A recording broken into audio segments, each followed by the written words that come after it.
Hello everyone, কেমন আছো তোমরা? আশা করব অনেক ভালো আছো। আমরাও কিন্তু অনেক ভালো আছি। আজ রিম্পা চন্দনার রান্নাঘরে আবারও কিন্তু চলে এসেছি তোমাদের সঙ্গে। নতুন একটি দিন, নতুন একটি রেসিপি নিয়ে কিন্তু আবারও হাজির হয়েছি।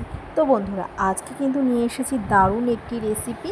শুটকি মাছকেও কিন্তু হার মানিয়ে দেবে এই চিংড়ি মাছ কিন্তু ভর্তা। তো এই চিংড়ি মাছ ভর্তাটা কিন্তু আমরা শিলে করব। তাহলে চলো বন্ধুরা, আজকের রেসিপিটা তোমরা একদম স্কিপ করো না, পুরোটা দেখার জন্য অনুরোধ রইল। আর যারা এখনও আমার চ্যানেলটাকে সাবস্ক্রাইব করোনি, তারা কিন্তু আমার চ্যানেলটাকে সাবস্ক্রাইব করে কিন্তু অবশ্যই পাশে থেকো। তো চলো ভিডিওটা শুরু করা যাক।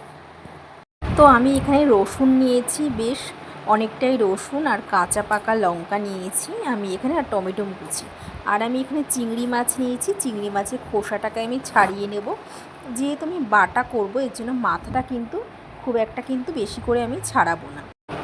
তো আমি এই যে ভালো করে উপর থেকে বেছে নিয়েছি চিংড়ি মাছটাকে। আর যেহেতু ভর্তা করব, শুধু কিন্তু খোসাটাকে আমি ছাড়িয়ে নেব। আর যা গরম পড়েছে, এই গরমে কিন্তু কোনো কিছু খেতে একদমই ভালো লাগে না। এক পদেই কিন্তু ভাত কিন্তু নিমেষেই শেষ হয়ে যায় যদি একটু ভালো করে করা হয়। আর এই যে চিংড়ি মাছ নিয়েছি, লবণ হলুদ দিয়ে ভালো করে চিংড়ি মাছটাকে আমি মেখে নেব। এবার কড়াইতে কিন্তু আমি তেল দিয়েছি, আর এদিকে চিংড়ি মাছটাকে আমি ভালো করে মেখে নিচ্ছি। তো তেলটাও গরম হয়ে গেছে। তো আমি এখানে কালো জিরে নিয়েছি, আর আমি এখানে দুটো শুকনো লঙ্কাকে আমি ফাটিয়ে দিয়েছি। আর আমি এখানে রসুন নেব। তো আমি বেশ খানিকটা এখানে রসুন নিয়েছি। এবার আমি রসুন, শুকনো লঙ্কা খুব ভালো করে ভেজে নেব। আর চিংড়ি মাছটাও কিন্তু খুব ভালো করে কিন্তু মাখা হয়ে গেছে।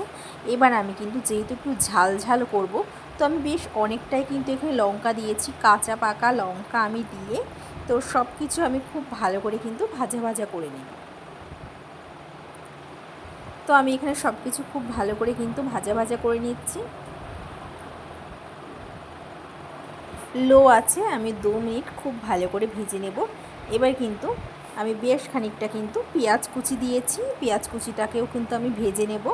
সঙ্গে আমি পাকা টমেটো দিয়েছি। পেঁয়াজ, টমেটো, রসুন সব কিছু কিন্তু খুব ভালো করে কিন্তু আমি এখানে ভেজে নেব। তো দেখো, আমি খুব ভালো করে কিন্তু ভেজে নিচ্ছি।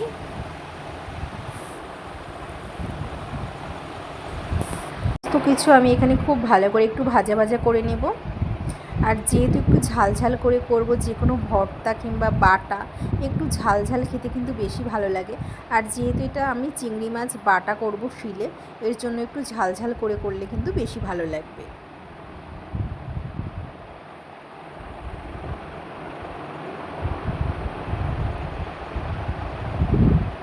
তো আমি এখানে চিংড়ি মাছের সঙ্গে সমস্ত কিছু খুব ভালো করে আমি ভেজে নেব।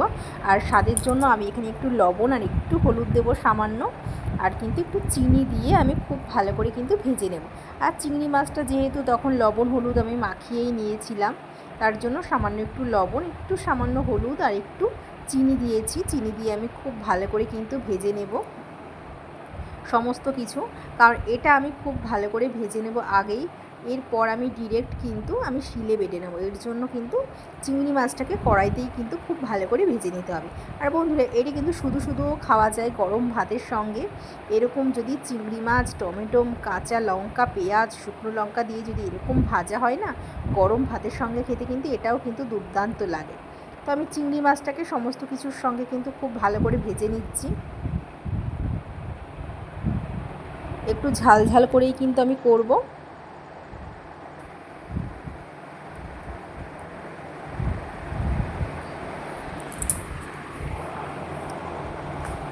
চিংড়ি মাছটাও কিন্তু বেশ ভালোই কিন্তু ভাজা হয়ে গেছে। এবার কিন্তু আমি নামিয়ে ফেলবো একটি প্লেটে। এটা শুধু খেতেও কিন্তু খুব ভালো লাগে ভাতের সঙ্গে। গরম ভাতের সঙ্গে এরকম চিংড়ি মাছ ভাজা যদি হয়, আর কি চাই বন্ধুরা। এবার কিন্তু এটাকে আমি ঠান্ডা করে নেব। এই যে প্লেটে আমি নামিয়ে নিচ্ছি, এবার এটাকে কিন্তু আমি ঠান্ডা করে তারপর কিন্তু আমি শিলে বেটে নেব। এই যে আমি এটা নামিয়ে নিয়েছি, দেখুন কত সুন্দর লাগছে দেখতে। বেশ ঝাল ঝাল করে আমি করেছি, আমার ঝাল ঝাল করে খেতেই কিন্তু বেশি ভালো লাগে। তো এবার কিন্তু আমি শিলে বেটে নেব। এই যে আমি এখন শিলে বেটে নেব, শিল পেতেছি। তো খুব একটা কিন্তু বেশি বাটার প্রয়োজন হয় না, কারণ চিংড়ি মাছ নরম, খুব একটা কিন্তু বাটতে কিন্তু কষ্টও হয় না। 2-3টে বাটা দিলেই কিন্তু একদম দেখুন কত সুন্দর মিহি হয়ে গেছে। তো আমি এইভাবে কিন্তু সবকটি কিন্তু চিংড়ি মাছকে আমি খুব সুন্দরভাবে কিন্তু বেটে নেব শিলে। আর যে কোনো ভর্তা কিন্তু যদি একটু শিলে বাটা হয় কষ্ট করে, খুব ভালো লাগে খেতে। মিক্সিতে বাটলে কিন্তু একদমই ভালো লাগে না। তো আমরা সবসময় চেষ্টা করি যে একটু শিলে বাটার একটু কষ্ট হলেও শিলে যদি একটু বেটে নেওয়া হয় না, খুব ভালো লাগে খেতে বন্ধুরা। তো দেখো বাদবাকিগুলোও কিন্তু আমি বেটে নিচ্ছি, খুব সুন্দরভাবে কিন্তু আমি শিলে বেটে নিচ্ছি।